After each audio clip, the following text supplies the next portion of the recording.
আল্লাহ রাব্বুল আলামিন বলে, বন্দারে মায়ের পেট থেকে দুনিয়াতে আসলি, মায়ের পেটে ছিলে তোর খাবারের কোনো অভাব ছিল না, সুস্থতা অসুস্থতার চিন্তা করতে হতো না, সব কিছুর ব্যবস্থা আমি আল্লাহ করে দিয়েছিলাম। কিন্তু মায়ের পেট থেকে যখনই দুনিয়াতে আসলে, এই দুনিয়াতে আমি আল্লাহ ব্যবস্থা করব, ডাইরেক্ট নয় ইনডাইরেক্ট দেব, তোর মা বাবার মাধ্যমে, আত্মীয় স্বজনের মাধ্যমে তোরও কিছু ওসিলা করতে হবে। ওসিলা, বাচ্চার পেটে ব্যথা, ওসিলা কি করে? কি করে? হ্যাঁ, ওয়া চিৎকার দেয়, খাবারের দরকার, চিৎকার দেয়, প্রস্রাব করে বিছানা ভিজায়া দিছে, চিৎকার দেয়, ঠিক নি? সিগন্যাল কিন্তু একটা, প্রয়োজন লক্ষ লক্ষ বুঝাইতেছে, পায়খানা করে দিছে, ওয়া করে চিৎকার দেয়, মা দৌড়ায়া যায়, নানি দৌড়ায়া যায়, দাদি যায়, বলে কি রে কি হইছে, তাকায়া দেখে পায়খানা করে দিছে। সিগন্যাল কিন্তু কয়টা? একটা, প্রয়োজন বোঝানোর জন্য দুনিয়ার মানুষ, মা খালা বাবা দাদা দাদি নানা নানির অন্তরে আমার আল্লাহ সমস্ত প্রয়োজনের বিষয়টা বুঝাইয়া দিছে। জোরে কোন ঠিক কিনা? বন্দা শুধু ওয়া করে চিৎকার দেয়, একটা ওসিলা। আল্লাহ বলে, বন্দা এই কান্নার মাধ্যমে তোর ছোটকালে যত প্রয়োজন ছিল সব মিটাইয়া দিতাম, একটা সিগন্যাল তুই দিতি, আর আমার মাখলুকগুলোর দিলে তোর মায়া ঢেলে দিয়েছিলাম। তুই দুনিয়াতে আইসা যখন বালেক হয়ে গেলি, বড় হয়ে গেলি, আমি আল্লাহর দরবারে কান্নার কথা বলে গেলি, আমি আল্লাহর দরবারে আর কান্দস না। তুই রাত্রে কান্না করে দেখ, ফজরের পরে কান্না করে দেখ, তাহাজ্জুদের পরে কান্না করে দেখ, আমি আল্লাহ তোর কান্নার বদলতে সমস্ত হাজত পূরণ করে দেব। এই জন্য আল্লাহ রাব্বুল আলামিন কোরআনুল কারীমে বলে, বন্দা দুনিয়ার মায়া মমতা ছেড়ে দে, আমি আল্লাহর দরবারে কান্না কর। ফালইয়াদহাকু কালিলা ওয়ালিয়াবকু কাসীরা, বেশি বেশি করে কান, কান্নার বদলতে আমি আল্লাহ তোর সমস্ত হাজত শুধু দুনিয়াতে নয় আখিরাতের প্রয়োজন মিটায়া দেব। কানতে রাজিনি? আরে কথা বলেন না, কানতে রাজিনি? ও ভাই, গুনাহ যারা করছি, অন্যায় যারা করছি, অপরাধ যারা করছি, গভীর রজনীতে আল্লাহর কাছে কান্দি, আল্লাহ তুমি ক্ষমা করে দাও, তুমি মাফ করে দাও। আল্লাহ আমি গুনাহগার, তুমি তো গফফার। আল্লাহ আমি গুনাহগার, তুমি তো গফফার। এমন করে করে 10 মিনিট আল্লাহর দরবারে কাঁদতে থাকেন। প্রথমে বলবেন, হুজুর চোখ দিয়া পানি আসে না। মসজিদে একা একা কোনায় বৈশা আল্লাহকে ডাকতে থাকেন, আল্লাহ আল্লাহ আল্লাহ আল্লাহ আল্লাহ আল্লাহ আল্লাহ আল্লাহ আল্লাহ আল্লাহ আল্লাহ আল্লাহ আল্লাহ। এমন করে আপনি একা একা মসজিদের বাতি নিভায়া দেন, মসজিদের কোনায় বসে গুনার কথা স্মরণ করে আল্লাহ আল্লাহ নামের জিকির শুরু করে দেন। দিলের মধ্যে ঢেউ উঠে যাবে, ঢেউ। এই ঢেউয়ের দ্বারা আপনার অন্তরের ময়লা পরিষ্কার হইয়া আল্লাহ রাব্বুল আলামিনের হুকুমে আপনার দিল জিন্দা হয়ে যাবে। আগামী কল্ল থেকে আমল করতে রাজি আছেন? মাগরিবের পরে চা খাইবার লাগি বন্ধু ডাকে, বিয়াই ডাকে, ভাই বেড়াদর ডাকে, ভাই আমি চা খাবো না, আমার কাজ আছে, বলাও দরকার নাই। মসজিদের কোনায় বৈশা যান, আল্লাহর নামের জিকির শুরু করে দেন। বেশি দিন নয়, 1 সপ্তাহ আমল করে দেখেন আপনার কাছে জিকির মজা লাগে কি লাগে না। আমি ছোট মানুষ, আপনাদেরকে সবকটা দিয়া গেলাম। 1 সপ্তাহ একটানা আপনি আল্লাহ আল্লাহ আল্লাহ আল্লাহ আল্লাহ আল্লাহ আল্লাহ আল্লাহ এমন করে জিকির কইরা দেখেন, আপনার দিলের মধ্যে আল্লাহর জিকির জালি হয়ে যাবে, আপনার দিলের ভিতরে আল্লাহর মহব্বত তৈরি হয়ে যাবে। এই জন্য আল্লাহ বলে, বন্দা আমার মহব্বত যদি দিলে বসাইতে হয়, তাইলে তোমাদেরকে সবক দেয়া ওয়াযকুরুল্লাহ যিকরান কাসীরা। আমি আল্লাহর জিকির বেশি বেশি করে করো, তোমাদের দিল জিন্দা হয়ে যাবে। কোরআনও জিকির, কোরআন তেলাওয়াত করলেও জিকির হবে, নামাজও জিকির, হজও জিকির, শরীয়ত মতে যাকাত দেওয়াও জিকির। এখন ঠিক কিনা? ও ভাই, সুন্নত তরিকায় বিবাহ করাও জিকির, সুন্নত তরিকায় জিন্দেগি কাটানো জিকির, সুন্নত মাইনা খাবার খাওয়াও জিকির, সুন্নত তরিকায় ঘুমানো জিকির। এই জন্য মুমিনের কোনো আমল বাদ যায় না, মুমিনের জিন্দেগি ধ্বংস হয় না, ধ্বংস হয় কাফের কুফারের জিন্দেগি। জোরে কোন ঠিক কিনা? এখন প্রশ্ন হইল, হুজুর আপনি যে আয়াত তেলাওয়াত করেছিলেন ও আম্মা মান তগা, যারা অবাধ্য হয়ে গেছে এরা তো কাফেররা।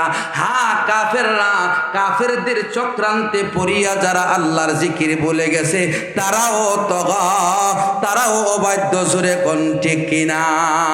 ফেসবুকে সময় যায়, গুগলে সময় যায়, 5 ওয়াক্ত নামাজের 1 ওয়াক্ত নামাজও পড়ে না এমন মুসলমানের ছেলে মেয়ে আছে না নাই? ও ভাই, হারাম ভাবে রিলেশন শুরু হয়েছে, হারাম রিলেশন করতে করতে হিন্দু ছেলেদের সাথেও সম্পর্ক করে ফেলে। জোরে কোন ঠিক কিনা?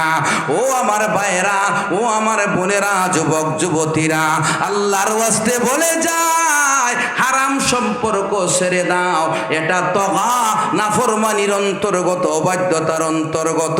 হালাল তরিকায় বিয়ে করে নাও, এটা মহান আল্লাহর বিধান, জিকিরের অন্তর্গত। আসেন যেই কথাটা আমি বুঝাইতে চাই, অবাধ্য হয়েন না, অবাধ্য হয়েন না। আর দুনিয়ার জীবন নিয়ে তো প্রাধান্য দিয়েন না। হুজুর দুনিয়া লাগবে না, যে দুনিয়া লাগবে। আল্লাহ রসুল দুনিয়াতে ছিলেন, দুনিয়াতে নবীজি কিছু খাইতেন, কিছু পড়তেন। আমারও তো লাগবে, আপনারও লাগবে। পয়গম্বরের দিলের মতো আমাদের দিল না, এই জন্য আমরা দুনিয়া তালাশ করতে হবে। আল্লাহ রাব্বুল আলামিন সূরাতুল জুমার ভিতরে বলেছেন, ওয়াবতাগু ইলাইহিল ওয়াসিলা, তোমরা ওয়াসিলা তালাশ করো। ইযা কুজিয়াতিস সালাত ফান্তাশিরু ফিল আরদ ওয়াবতাগু মিন ফাদলিল্লাহ। নামাজ শেষ হয়ে গেছে, জিকির শেষ হয়ে গেছে, দুনিয়া কামাই করতে যাও হালাল পথে, তবে দুনিয়াকে প্রাধান্য দেওয়া যাবে না। ঠিক না বেটি? দুনিয়া প্রাধান্য দিছে যারা, বোনের সম্পদ দেয় নাই। দুনিয়া প্রাধান্য দিছে যারা, ভাইয়ের সম্পত্তি ঠিক মতো বুঝায়া দেয় নাই। দুনিয়া প্রাধান্য দিছে যারা, মসজিদের সম্পদ বুঝায়া দেয় নাই। দুনিয়া প্রাধান্য দিছে যারা, তারা মানুষের হক বলতে কিছু বুঝে না। বান্ডিল পাইছে তো ঢুকাইছে, যা পাইছে তো নিজেরই মনে করছে। আসলে এটা আপনার না, আপনি দুনিয়াকে প্রাধান্য দিয়েছেন। দুনিয়ায় থাকতে দুনিয়া লাগবে, কিন্তু কতটুকু দুনিয়া লাগবে আল্লাহ পাক রব্বুল আলামিন নবীজিকে বুঝায়া দিয়েছে। ওগো নবীজি, আপনাকে আমি আল্লাহ বলে দেয়, আপনি ওই সমস্ত মানুষদের সাথে চলবেন না, ওই সমস্ত মানুষদের সাথে সম্পর্ক রাখবেন না যারা দুনিয়াকে প্রাধান্য দিয়েছে। ওয়ালা তুতি মান আগফালনা কলবহু আন যিকরিনা ওয়াত্তাবা হাওয়া। আল্লাহ বলে, ওগো পয়গম্বর, যারা আমার জিকির ভুলে গেছে এবং মনে যা চাই তা করছে, তাদের সাথে আপনি চললেন না। বোঝা গেল দুনিয়াদারদের সাথে সময় বেশি দেওয়া যাবে। আর জোরে কন্যা যাবে, যাবে না। তাইলে কাদের সাথে আপনারা সময় দিবেন? বন্ধু কাকে বানাইবেন? কার সাথে থাকলে আল্লাহকে পাওয়া যাবে? রসুলকে আল্লাহ নিজে বলেছেন, ওয়াসবির নাফসাকা মা'আল্লাযীনা ইয়াদউনা রাব্বাহুম বিল গাদাতি ওয়াল আশিয়্যি ইউরিদুনা ওয়াজহা। আল্লাহ রাব্বুল আলামিন নবীকে বলে, ওগো নবীজি, এমন মানুষদের সাথে আপনি চলেন যারা সকাল সন্ধ্যায় আল্লাহকে ডাকে। ইয়াদউনা রাব্বাহুম, যারা সকাল সন্ধ্যায় রবের কথা স্মরণ করে রব্বুল আলামিনকে ডাকে, তাদের সাথে থাকেন। তাইলে তাদের সাথে বন্ধুত্ব হলে এদের প্রভাবটাও আপনার উপর থাকবে। জোরে কন্যা সুবহানাল্লাহ। তাহলে নবীর দিলটা যদি এমন হয় যে নেককারদের সাথে থাকলে নেক প্রভাব পড়ব, আর আমাদের দিলটার দরকার আছে না নাই? দরকার আছে। এই জন্য নেককারদের সাথে চলবেন, আল্লাহওয়ালাদের সাথে চলবেন। রাজি আছেন তো ইনশাল্লাহ? আমি ছোট্ট একটা অভিজ্ঞতার কথা বলি। দেখেন যারা টাকা পয়সা বেশি আছে, 20 লাখ 10 লাখ 50 লাখ 30 লাখ 1.5 কোটি 1 কোটির হিসাব করে, আছে না নাই? এরার কাছে আমি বসছি বা এক বন্ধু কিছু আছে, বসলে দেখা যায় এদের কাছে বসলে মনে হয় যে আমি কিচ্ছু না, আমি কিছুই পাইছি না। একটা অশান্তি ভাব লাগে। কিছু টাকা আরো হইতো, আরো সম্পত্তি হইতো, বাড়িঘর সাজাইতাম, এদের বাড়ির সোফা দেখলে মনে হয় যে আমরা কিচ্ছু নাই, ফকির। কি কোন ঠিক কিনা? একটা আফসোস তৈরি হয়। আবার এদের থেকে আলাদা হইয়া আল্লাহওয়ালাদের মজলিসে গেলে, ফকির যারা ফকির তাদের মজলিসে গেলে দেখবেন আপনাকে অনেক কিছু পাইছেন মনে হয়, আমার অভাব নাই, আমি ওনার চাইতে ভালো আছি। ও ভাই, বুজুর্গদের জিন্দিগি বলার সময় নাই, লোক কম। তবে একটা কথা বুঝে রাখুন, আল্লাহ রাব্বুল আলামিন মালিক ইবনে দিনার রাহমাতুল্লাহি আলাইহিকে এমন একটা দিল দিছিলেন, উনার 1 পয়সার সম্পত্তি ছিল না। একটা ঘর উনি বানায়া থাকতেন, জীর্ণ শীর্ণ, সেটা ছিল অত্যন্ত কাঠ দ্বারা এবং বিভিন্ন সনের দ্বারা তৈরি করা। মালিক ইবনে দিনার কোনো কামাই রোজগার করতেন না। মালিক ইবনে দিনার আল্লাহর জিকির করতেন। রাত্রে বেলা মহান আল্লাহর পক্ষ থেকে গাইবি খাবার আসতো, টাকা আসতো, ওই টাকা খরচ করে উনি সংসার চালাইতেন। এই জন্য উনাকে ইবনে দিনার বলা হয়। দুনিয়ার কোনো সম্বল ছিল না, গায়েবী ভাবে আল্লাহ তাআলা উনাকে ইয়াদে গায়েব দান করেছিলেন।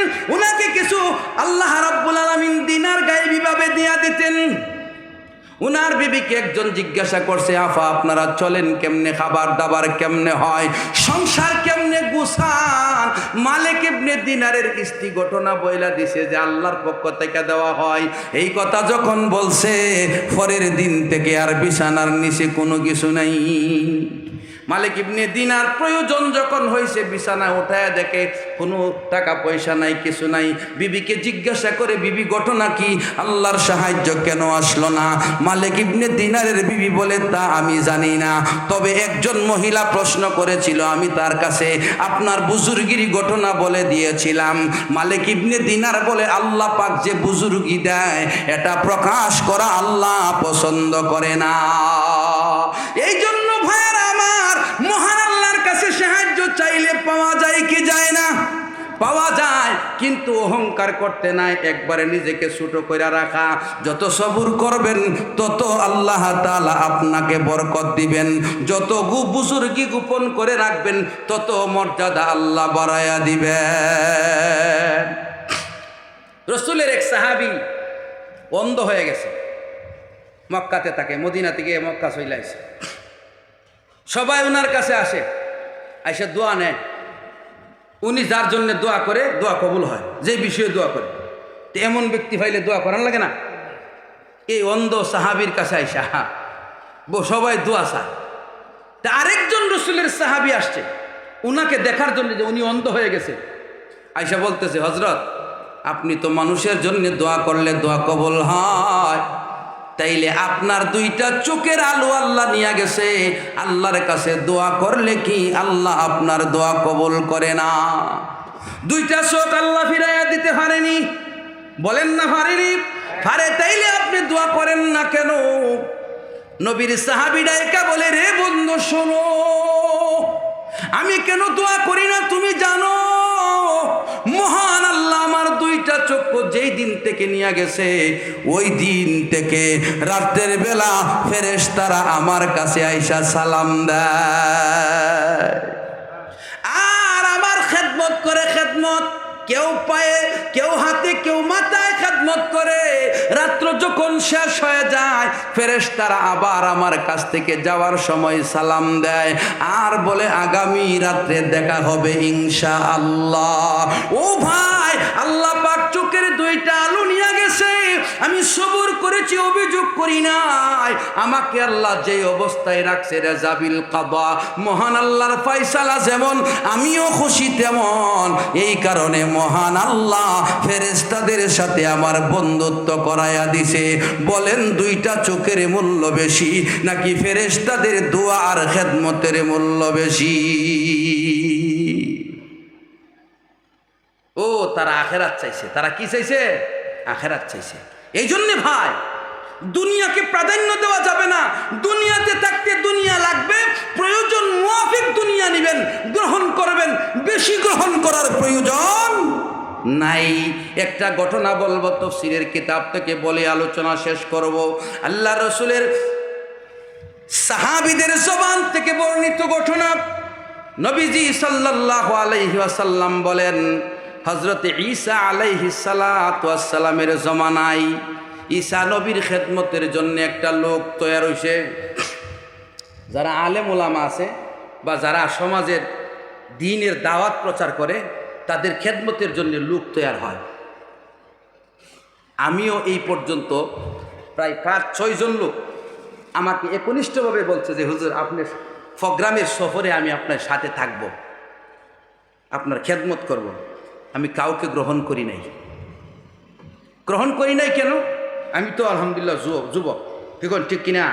আরও 10-12 বছর আগেও বলছে।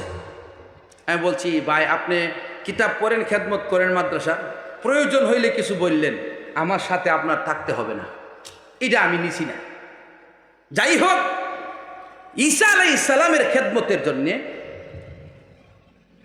এক যুবক আইসা কইতেছে, হুজুর আপনি তো দ্বীনের দাওয়াত দেন, আমি আপনার সফর সঙ্গী হতে চাই। ঈসা আলাইহিস সালাম ভাবলো, ভালো রে, আমি একা একা দ্বীনের দাওয়াত দেয়, সে যেহেতু আমার সাথী হক। ঈসা আলাইহিস সালাম তারে গ্রহণ করছে। গ্রহণ করে তারে ঈসা আলাইহিস সালামের ব্যাগটা দিছে, যে আমার ব্যাগটা তুমি সাথে রাখো। আমার কথা বুঝতেছেন? ব্যাগটা কি করো? রাখো। এই ব্যাগের ভিতরে ঈসা আলাইহিস সালাম 3টা রুটি থইছে। কয়টা রুটি? কি থইছে? বলেন না, জোরে বলেন না। 3টা রুটি থইছে। থইয়া ব্যাগটা তার হাতে দিয়ে দিছে। আচ্ছা, ব্যাগ যার হাতে, রুটি যার হাতে, সে এগুলো দীক্ষা রাখবো নি? এটা তার দায়িত্ব নি? ঈসা আলাইহিস সালাম এই দিন রোজা ছিলেন। সকালবেলা সফর করতে করতে সন্ধ্যা হয়েছে, সূর্য ডুবে যায়। ঈসা আলাইহিস সালাম কয়, রুটি আসেনিও? খাদেম কয়, জি হুজুর রুটি আছে, বাইর করো। 3টা রুটি থেকে একটা রুটি ঈসা আলাইহিস সালাম নিজে খাইছেন, আর একটা খাদেম রে দিয়েছেন, তুমিও খাও। গেল কটা? 2টা। রইল কটা? একটা। দিছেন কটা? 3টা। এখন ঈসা আলাইহিস সালাম সূর্য ডুবার পরে আবার রওনা করছেন, রাত্র সফর করছেন। কইরা শেষ রাত্রে সেহরি খাইব। সেহরি খাইতে গিয়া ঈসা আলাইহিস সালাম খাদেম রে জিজ্ঞাসা করে, এ খাদেম, আর একটা রুটি আছে, এটা দেও। খাদেম কো, হুজুর রুটির খবর আমি জানি না। রুটির খবর আমি, আপনারা মানবেন? কি কোন মানবেন? কেরে? যার কাছে ব্যাগ, যার কাছে রুটি জমা দেওয়া হয়েছে, সে হিসাব দিতেইব। কি কোন ঠিক কিনা? হিসাব না দিতে পারলে অবস্থা খারাপ। ঈসা আলাইহিস সালাম কয়, আর এই রুটি কি করছো? কয়, তা আমি জানি না। আসলে রুটি এই খাদেমে খায়ালেছে। কি করছে? তো এ রুটি খাইছে বললেই তো চলে, আমি রুটি খাইয়া ফেলছি, পেটে খিদা আসি। কারণ পয়গম্বর অল্প খাইলে চলে, আমরা তো স্বাভাবিক মানুষ, যারা আমরা বেশি খাওয়ান লাগে। হুজুর এখন ঠিক কিনা? কারণ আল্লাহ ওয়ালা যারা হয়, তারা আল্লাহর জিকির করলে তাদের পেট ভরে যায়, খিদা নিবারণ হয়। হামাস সদস্যদেরকে জিজ্ঞাসা করা হয়েছে, গুহার ভিতরে কেমনে থাকো, কেমনে চলো? তো কেমনে থাকি জানি না, পেটে খিদা অনুভব হয়, কিন্তু হইলে জিকির শুরু করি, জিকির করলে খিদার কথা ভুলে যা। সুবহানাল্লাহ কইতেন না? হাদিসে আছে, কুতুল মুমিনে যিকরুল্লাহ। ইমানদার যারা খাঁটি ইমানদার হয়, তাদের পেটের খিদা নিবারণ হয় মহান আল্লাহর জিকিরের দ্বারা। হাদিসে ঘটনা বহুত আছে। আল্লাহ রাসূলের দুই নাতি হাসান এবং হুসাইন পেটে যখন খিদা আসতো, কষ্ট করত, কান্না করত, ফাতেমা রাদিয়াল্লাহু তাআলা আনহা বলতো, যাও তোমার নানার বাড়ি যাও, নানাজির সামনে আসলে নবীজির মহব্বতের কথা স্মরণ হইলে পেটের খিদার কথা ভুলে যাইতো। এটা আপনারা আমি ছোট্ট মুখ থেকে, নাফাক মুখ থেকে, ব্যায়ামলি মুখ থেকে একটা কথা বইলা যায় পাইবেন। রোজার মাস আসলে আসরের পরে যারা বুড়া মানুষ আছেন বা ডায়াবেটিস বেশি, কাফি উঠে শরীরে কাফে, কি কোন কাফেনি? আরে কোন না কাফেনি, কাফে। ওই সময় কি করবেন?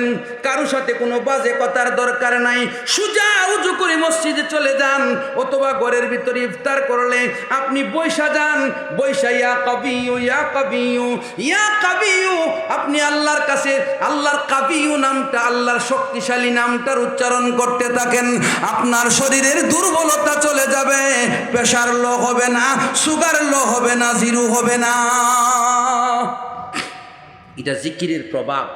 কৌজুর জিকির করলে আর ফু দিলে গীতাও, কোরআনের আয়াত, আল্লাহর নামের জিকির, এগুলোর মধ্যে হাদিসের দোয়া, এগুলোর পিছনে ফেরেশতা নিযুক্ত আছে। আপনি এই দোয়া পড়লে ফেরেশতারা আপনার শরীরের মধ্যে পরিবর্তন ঘটাইয়া দেয়। এটা যারা বিশ্বাস করে তারাই পায়, যারা বিশ্বাস করে না তারা পায় না।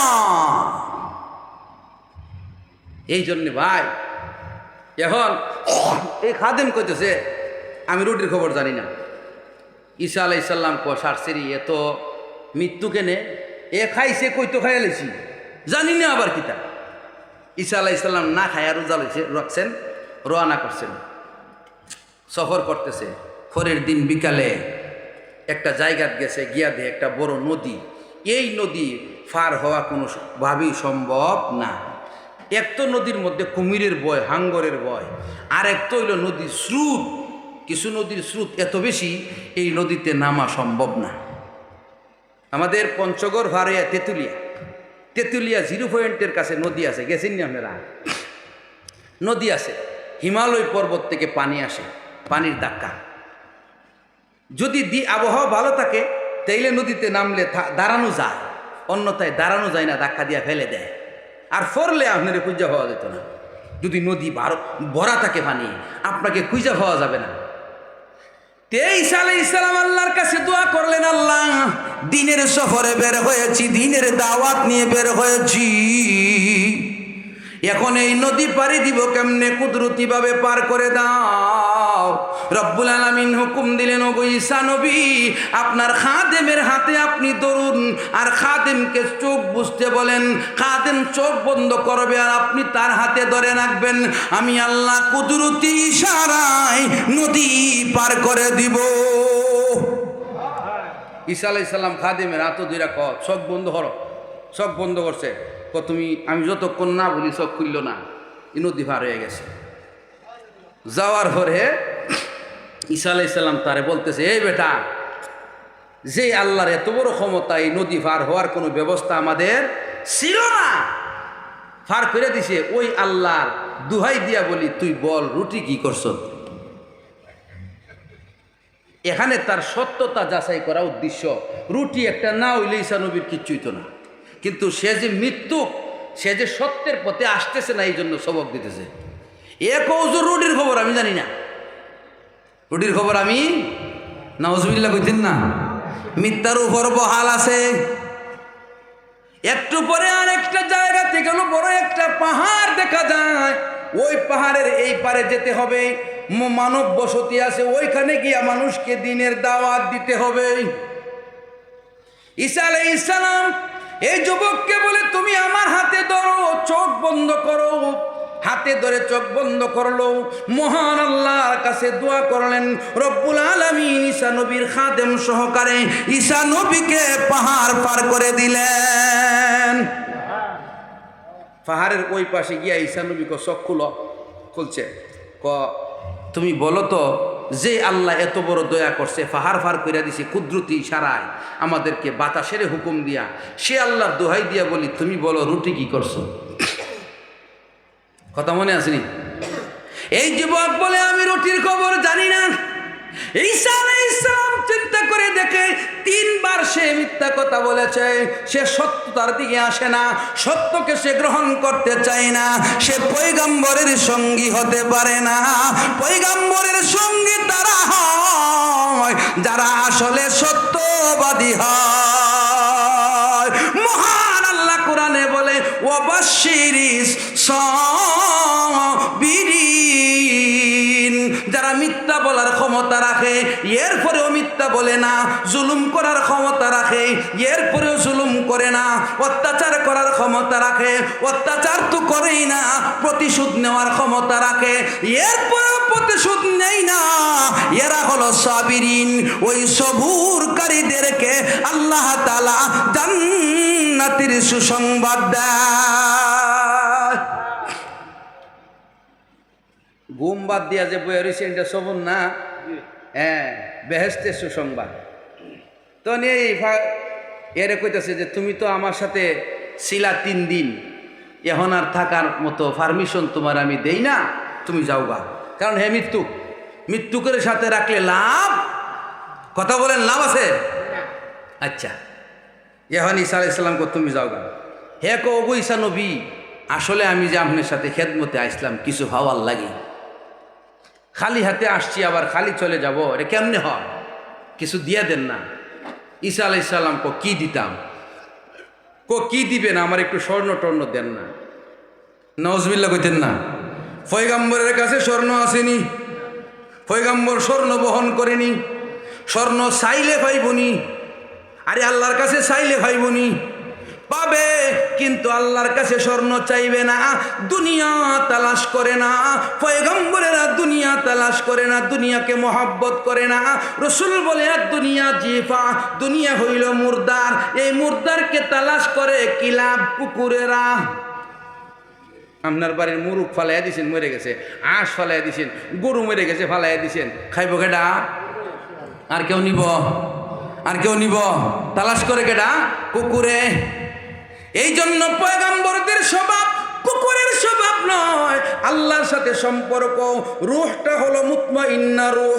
পয়গম্বরদের আত্মা যেমন মুতমাইন, পয়গম্বরদের বডিও মুতমাইন। এই কারণে পয়গম্বররা দুনিয়াকে তালাশ করে না।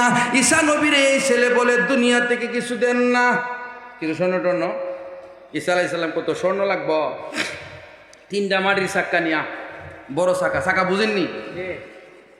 এ গিয়া সেটা করছে কি, বড় বড় 3টা মাটির চাকা আনছে। হাদিসের ঘটনা। আইন ঈসা নবীর সামনে থইছে, থোয়ার পরে ঈসা নবী দোয়া করছে, আল্লাহ এই মাটিগুলোরে স্বর্ণ বানায় দাও। দোয়া কবুল হইবনি? পয়গম্বরদের দোয়া আল্লাহর দরবারে কবুল হয়, বিতা যায় না। কুল্লু নবীন মুস্তাজাব। আহলে সুন্নাত ওয়াল জামাতের আকীদা বিশ্বাস, পয়গম্বরদের প্রত্যেকটা দোয়া, প্রত্যেক পয়গম্বরের দোয়া আল্লাহর দরবারে কবুল হয়। পয়গম্বর ঈসা আলাইহিস সালাম দোয়া করার পরে 3টা মাটির চাক্কা স্বর্ণ হয়ে গেছে। ঈসা আলাইহিস সালাম এর পথে তুমি যাও গা, পথে স্বর্ণ, তুমি একটা নেও আর একটা আমারে দেও, আর একটা ওই জায়গা মাটির নিচে নিয়ে গোপনে থয়ে আসো, গুপ্তধন হিসাবে। যদি কোনো এতিম মিসকিন অসহায় মানুষের সামনে দুনিয়াতে পড়ে, আল্লাহর কোনো বন্দা ভাইলে বুক করবো না। সুন্দর চিন্তা না? এ করছে কি তা ঈসা আলাইহিস সালাম কো হুজুর একটা কথা। কো কি কথা?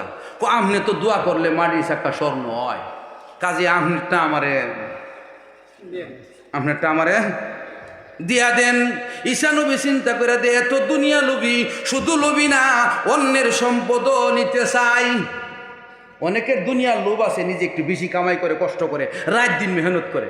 আবার অনেকে আছে বাইরের জায়গাটার থেকে দেরাত নিত, বইনের জায়গাটার থেকে 60 শতক লিখ খেলাইতো। কথা কন আছে না নাই? আপনার এলাকার কথা, কাফাসিয়ার কথা কই, এটা আমরা বিবাড়িয়ার কথা কই।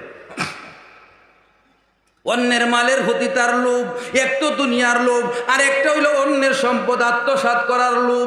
লোভ কয়টা? 2টা। ঈসা নবী বলে ঠিক আছে নেও, আমার স্বর্ণটাও নিয়ে যাও। এর 2টা হইছিনি, এ 2টা লয়ে বই রইছে। ঈসা আলাইহিস সালাম চিন্তা করলেন, একটা দুনিয়াদারকে আমার পিছন থেকে থেকে হটাইতে পারলাম। ঈসা নবী দ্রুত চলে গেলেন দিনের দাওয়াত নিয়া। আর এই দুনিয়াদার লুকাইছিল একটা স্বর্ণের চাকা, মনে আসেনি? ওই চাকাটাও ঈসা নবীর পারমিশনবিহীন, ঈসা নবী যেন না দেখে গোপনে উঠাইয়া বস্তার ভিতরে বইরা রওনা করছে। কইছে কটা? সব নিছিনি? দুনিয়ার লোভের কিরকম? একটু দূর যাওয়ার পরে কিতাবে লেখায় 3 জন ডাকাতের একটা গ্রুপ তারে পাইছে। পায়া কিতারে তোর বস্তার কিতা কিচ্ছু না, কখুল এখন তো কাঁপতাছে, মারিচ খুইল্লা দেহে এই বড় বড় স্বর্ণের 3 চাকা। এখন দে ইয়া আল্লাহ, এ স্বর্ণ তো সাধারণ কোনো মানুষের কাছে থাকবে না। এ ওই তো কোনো রাজমহলের বড় কর্মচারী এখান থেকে এখান ট্রান্সফার করতেছে সম্পদ তো নিমই হেরে রাখুন যেত না, কারণ হেরে রাখলে হে যদি গিয়ে রাজা বাসার কাছে কয়ে দে আর আমরা শিরুনি অভিযান দিয়ে সেরে নিব। কি কোন ঠিক কিনা? আর জোরে কোন না?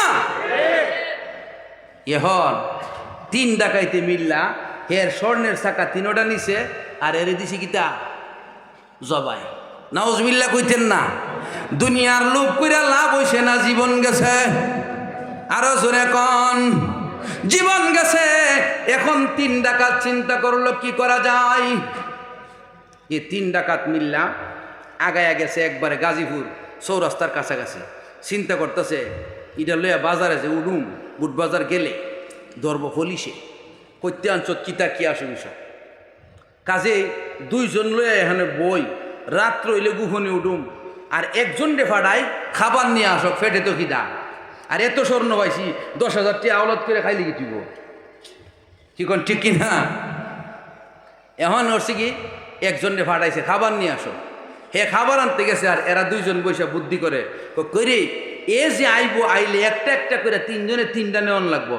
2 জনে মিল্লা হে আইলে ওই হেরে খাম সাইরালামু, তাইলে অর্ধেকটা করে বেশি পাবো। লোভ কম না বেশি?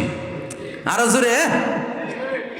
আর এ যে খাবার আনতে গেছে বাজারে, যার মনে মনে বুদ্ধি করে বালারে একটা একটা করে বাঘ নিতাম, আমি খাবার আনুম ঠিক দোকানতে 20 কিনা খাবারের মধ্যে মিশাইয়া দিমু, আইনা দিমু 2টা খায়া শিখতইব, 3টা আমি একলাই নিম।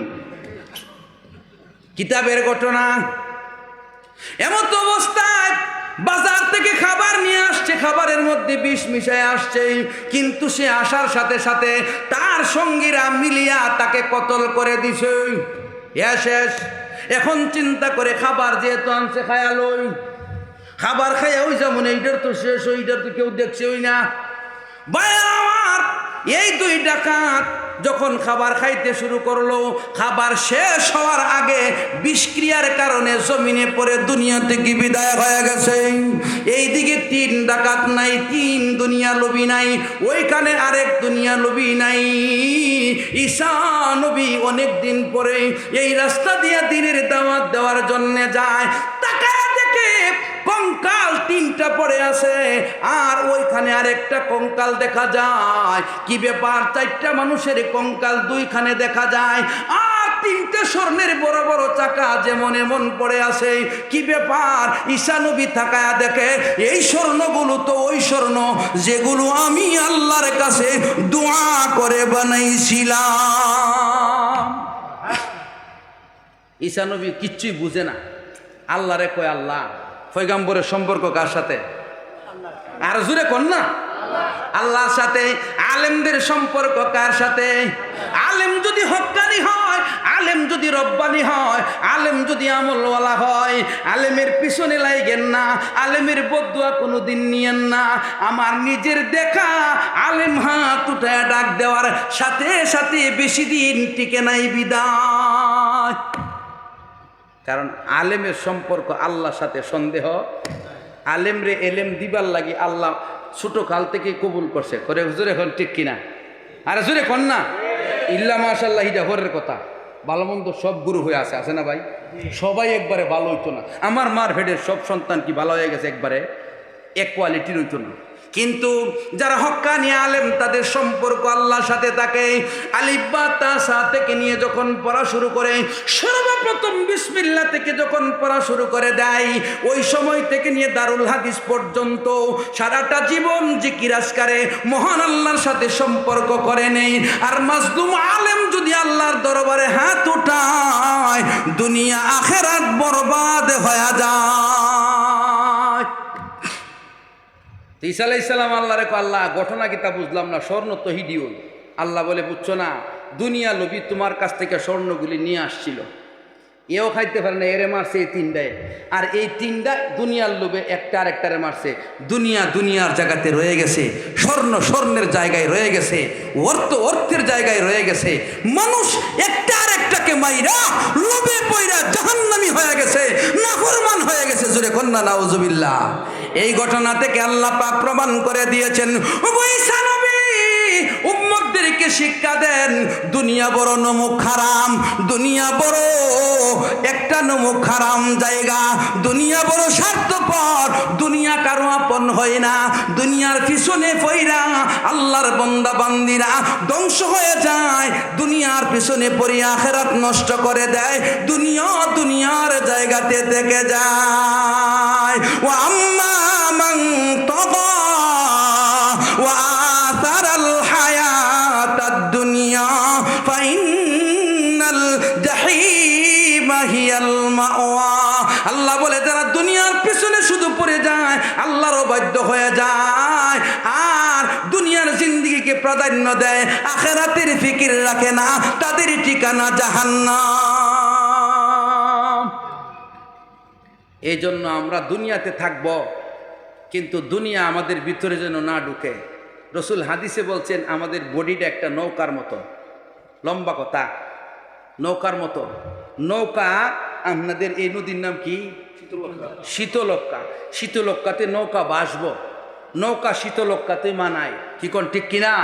নৌকা পানিতেই মানায়। কেউ যদি নৌকা নিয়া রাজধানীর 22 তলার উপর তয়, মানুষ কি কইব? পাগল। জোরে হন ঠিক কিনা? পাগল। তে নৌকা পানিতেই থাকবো, আবার নৌকা ফুটা হইয়া যদি ছিদ্র হইয়া যদি পানি ঢুকে, তাইলে থাকবো না ডুববো? ডুববো।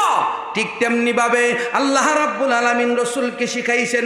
রসুল বলে গেছেন, উম্মতেরা রে, এই দুনিয়াটা হইল একটা অতল সমুদ্র। এই অতল সমুদ্রের ভিতরে 3.5 হাত বডি নামের নৌকাটা নিয়ে চলবা। দুনিয়া যেন ছিদ্র হইয়া তোমার কলবে না ঢুইকা যায়। দুনিয়া তোমার চতুর্পাশে থাকবে, তোমার কলবের ভিতরে মহান আল্লাহর জিকির থাকবে, তাহলে মৃত্যুর সাথে সাথে তুমি জান্নাতি। আর যদি তোমার দিলের ভিতরে দুনিয়া ঢুইকা যায়, মৃত্যুর সাথে সাথে তুমি জাহান্নামী। ওয়া আম্মা মান খাফা মাকাম রাব্বিহি ওয়া নাহান নাফসা আনিল হাওয়া ফাইন্নাল জান্নাতা হিয়াল মাওয়া